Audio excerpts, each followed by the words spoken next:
Au niveau, Valérie, au niveau de la présentation, faut la Non, charger? faut que tu fasses un partage d'écran. D'accord. C'est bon, c'est bon. C'est bon? C'était Oui, prévu que ce on l'a. soit, Ah bah, c'était prévu que ce soit le commissaire qui fasse défiler. Donc oui. tu Coûte demandes à rien. chaque fois la diapo suivante. Bon, je vais suivre à côté. Je vais commencer. Et donc oui, toute étude sur les éléments transmétalliques ou de surveillance de l'environnement ben, s'appuie au départ sur des analyses. Et dans le domaine de l'agriculture, bien sûr, sur des analyses de terre et sur des analyses de végétaux. Diapo suivante. Donc, à ce sujet, l'Institut INRAE dispose de deux structures, un laboratoire central d'analyse des sols qui est situé à Arras, dont est issu Annie, et un laboratoire central d'analyse des végétaux, l'USRAF, dont je suis le directeur, et qui est situé à Villeneuve-d'Ornon, donc au sud de Bordeaux. Suivante. Donc, en ce qui concerne les analyses de sol et de végétaux, donc c'est pour les grandes thématiques de l'Institut, donc l'agriculture, l'alimentation et l'environnement. Donc, un intérêt pour l'agriculture, évidemment, c'est de surveiller la fertilisation, la quantité de nutriments. Pour l'environnement, évidemment, là, on est en plein dedans dans les éléments toxiques, les éléments en traces toxiques. On est aussi pour l'analyse des végétaux consommés, fruits, légumes, céréales, liés à la réglementation, comme l'a présenté avant moi Bruno Canu. Et puis, ça peut être, par exemple, pour le suivi d'autres écosystèmes, comme les forêts, en ce qui concerne le suivi de la santé des arbres en fonction de leur composition minérale. Alors, nos partenaires, généralement, ce sont bien entendu les unités de recherche de l'INRAE, ça peut être les universités, le CNRS, et puis nous participons à des grands observatoires de l'environnement. Donc, le programme ICOS, par exemple, qui est lié au réchauffement climatique. Nous avons aussi des observatoires donc, avec l'Office national des forêts, au Muséum d'histoire naturelle. Suivant. Donc, cette analyse de composition chimique donc, dans nos laboratoires, donc, on analyse évidemment les éléments majeurs donc, qui sont liés à la nutrition des végétaux, les analyses d'éléments en traces, et quelquefois l'analyse, ce qu'on appelle des ultra-traces, bien que la définition soit floue, donc par exemple de l'or, du platine. Les éléments, s'ils étaient présents, ça se saurait. Enfin, quoi qu'il en soit, analyser des terres ou des végétaux ne se fait pas n'importe comment. Ça suit un protocole très précis. Donc, ça commence au niveau du prélèvement sur la parcelle. Donc là, il existe des normes, des recommandations, des guides à ce niveau-là. Il ne s'agit pas de prendre une carotte au milieu du champ ou un plant de blé au milieu du champ aussi et dire que c'est représentatif. Une parcelle, c'est très hétérogène au contraire. Donc cet échantillon prélevé, il arrive dans nos laboratoires. Donc là, il va subir différentes opérations qu'on appelle la préparation. C'est une étape pas très technique, mais qui nécessite beaucoup de manutention et qui est très critique. On va y revenir. Et puis ensuite, une fois l'échantillon préparé, là, il est analysé à partir de spectromètres. Donc, il existe des méthodes normalisées, il existe des méthodes internes. Les deux laboratoires, le LAS et l'USRAF, sont accrédités, c'est-à-dire qu'on est au plus haut niveau de l'assurance qualité à ce niveau-là, toutes les méthodes sont validées. Et puis, les résultats, ensuite, sont interprétés en fonction des références bibliographiques et des travaux précédents, ou pour faire de la modélisation, ou pour vérifier vis-à-vis de la réglementation.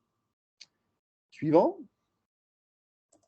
Donc, le LAS et l'USRAF utilisent des méthodes validées. Donc, ça a un intérêt, obtenir des données qui sont fiables et répétables dans le temps. Donc, les méthodes qui sont utilisées sont parfaitement caractérisées au niveau de la justesse et de la précision.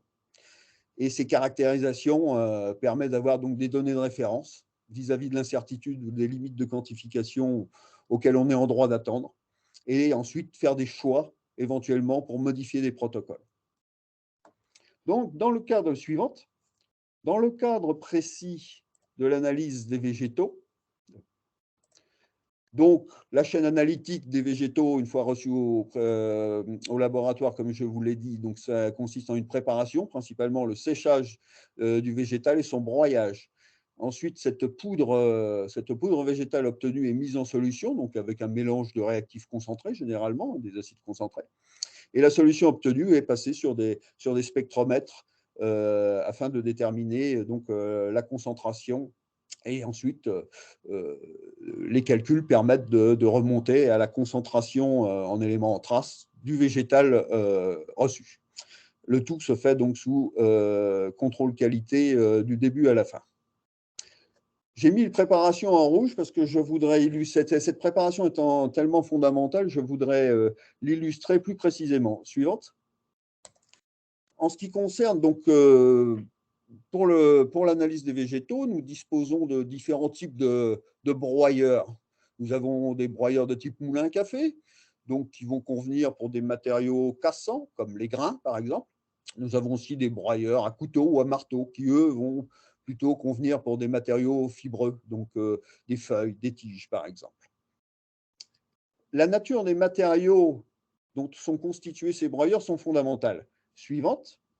En fait, si on analyse un petit peu la composition chimique des matériaux utilisés pour broyer, on se rend compte que le matériau il peut contenir aussi des éléments en trace qu'on est susceptible d'analyser par derrière, étant donné que généralement, ils sont de matériaux métalliques. Mais matériaux métalliques, l'acier, ça ne contient pas que du fer et de l'acier et du carbone, ça contient aussi nombre d'autres éléments qui sont susceptibles de venir polluer l'échantillon qu'on a reçu. Évidemment, c'est ce qu'on veut absolument éviter. Donc, suivante. Donc là, nous avons, fait une étude à ce niveau-là, donc avec un végétal qu'on appelle la molynie, qui est riche en silice, donc qui est très abrasive, et que nous avons broyé dans différents broyeurs. On peut remarquer que si vous utilisez un broyeur en acier inox, comme c'était le cas de A10 ou du ZM1, peu importe, ça ce sont des déterminations commerciales, qui étaient initialement en acier inox, donc contenant à la fois du fer, mais aussi du nickel et du chrome, on voit que l'enrichissement en chrome peut être jusqu'à 4000%. Donc, on dose 40 fois l'échantillon, 40 fois la quantité de chrome du végétal. Autant dire qu'on dose du chrome du broyeur et pas du végétal. Donc, notre démarche a été de remonter la chaîne analytique, de corriger toutes ces sources de pollution potentielles, de faire nos broyeurs en titane pour éviter ce genre de contamination. Suivante, donc Annie, je te laisse la parole. Oui, merci Pierre. Donc là, effectivement, comme l'a indiqué Pierre, il y a vraiment tout un tas de précautions à prendre sur les étapes avant analyse qui sont valables pour les végétaux comme pour les sols. Ensuite, comme le disait tout à l'heure Laurence, en fait, on a vu dans son exposé que les éléments du sol sont répartis dans différents compartiments qui en fonction de leur répartition, va faire qu'ils vont se trouver plus ou moins mobiles, biodisponibles. Et les analyses de sol sont là pour apporter des informations justement et tenter de comprendre comment en fait vont évoluer les éléments qui y sont présents. Parmi ces analyses, il y a notamment ce qu'on appelle les analyses de caractérisation, telles que la détermination de la granulométrie, l'analyse du pH, du carbone, de l'azote ou du taux de calcaire, qui sont à la base en fait de toute interprétation de résultats et de compréhension des processus qui ensuite vont se passer au sein du sol. Diapo suivante, s'il vous plaît. Donc sur cette diapo, ce que j'ai voulu vous présenter, en fait, ce sont les différentes familles de méthodes qu'on retrouve généralement dans les laboratoires d'analyse de sol, familles qui vont en fait regrouper en quelque sorte la façon dont on peut estimer comment sont répartis justement les éléments dans différents compartiments ou comment est-ce qu'ils vont avoir un intérêt en termes d'interprétation.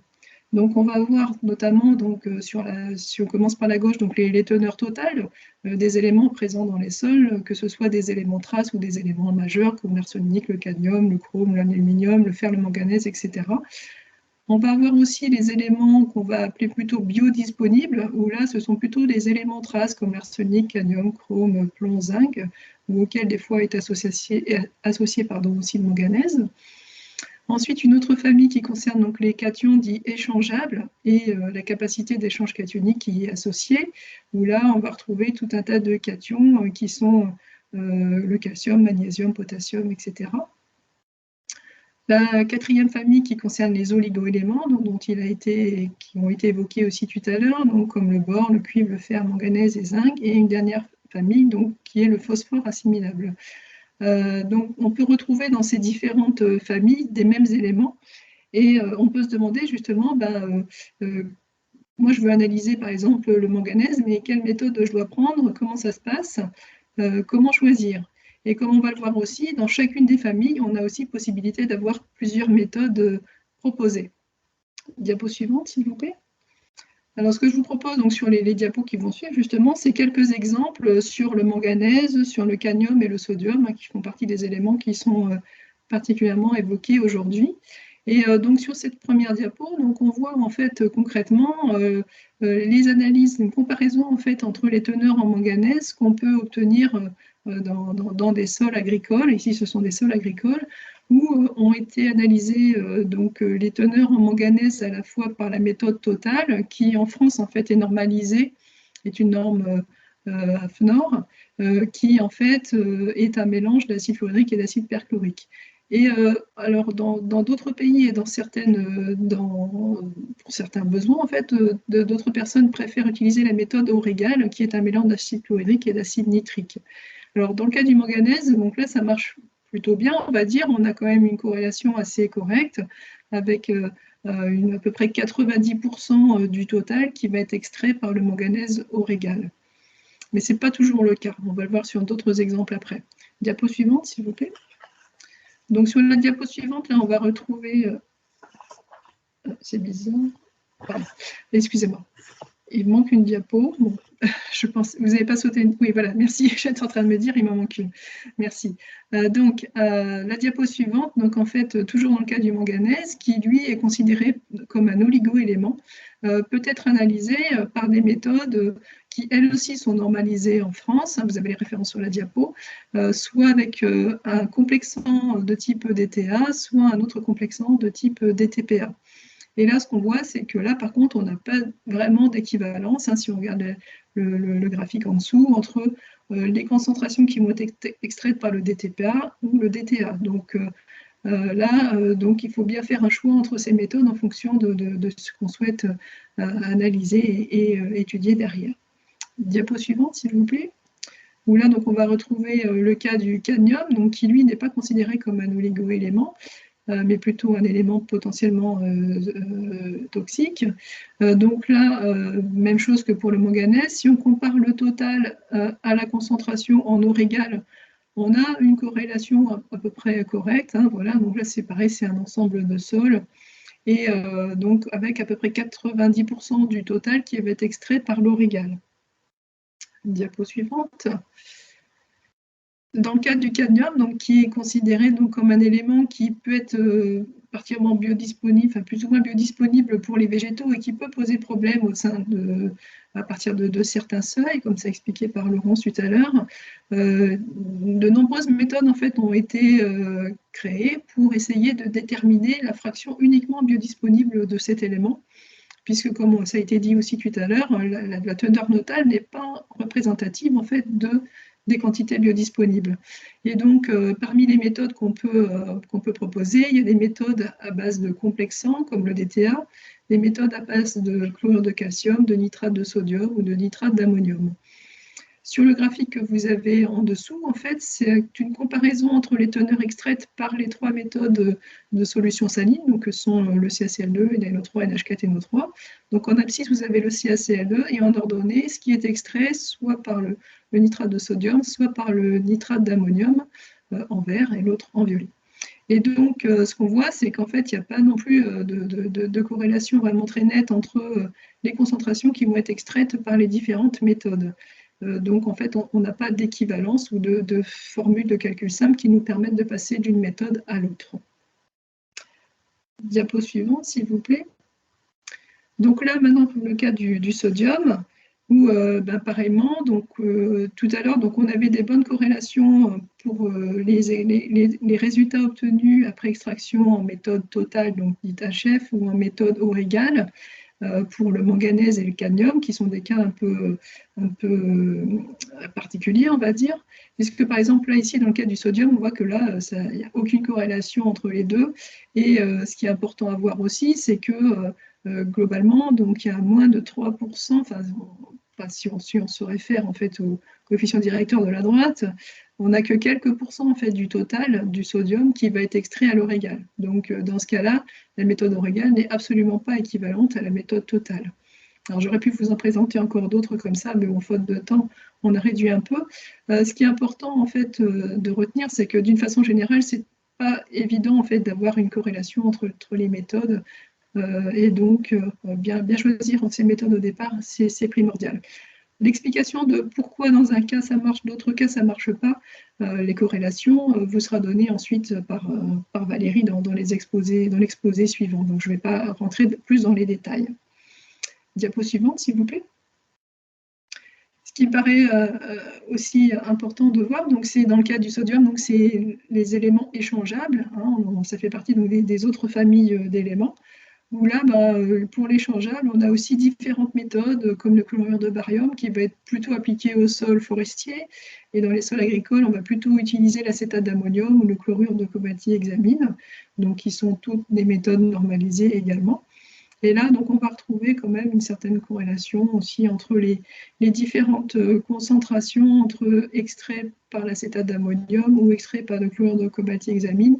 Mais il y a un peu un effet loupe, on va dire, un effet biaisé par le fait que les concentrations sont très étalées. Mais en fait, si on zoome davantage sur la partie basse du graphique, on aura une moins bonne corrélation qui sera liée notamment en fait, au pH du sol.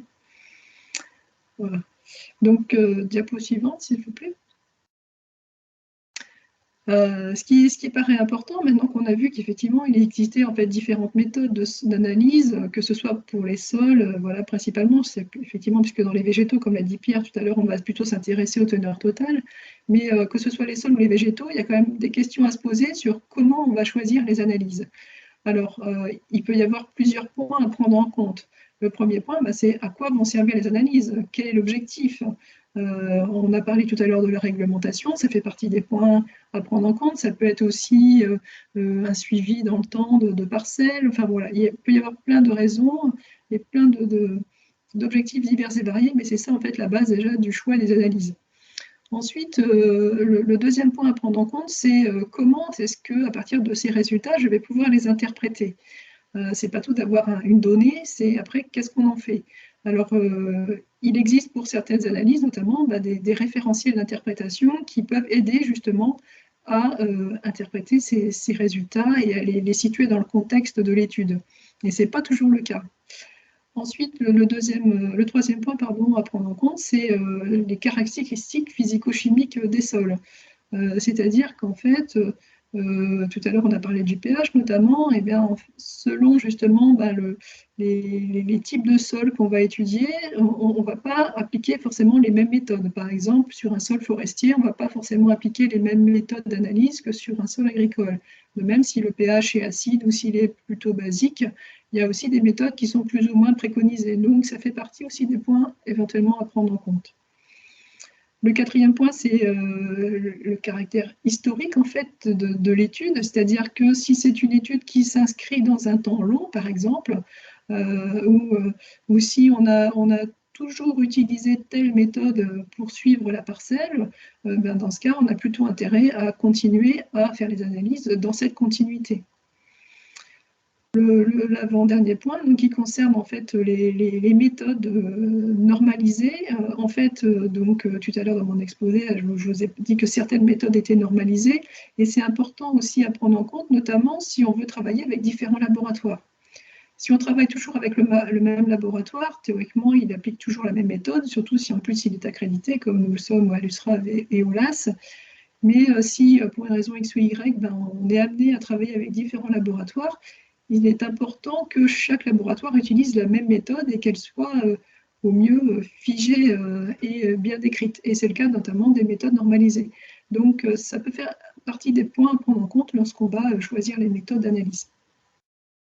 Et le dernier point qui n'est pas négligeable, voilà, ça vous en conviendrez, j'imagine, c'est le budget, puisque ces analyses en fait ont un coût.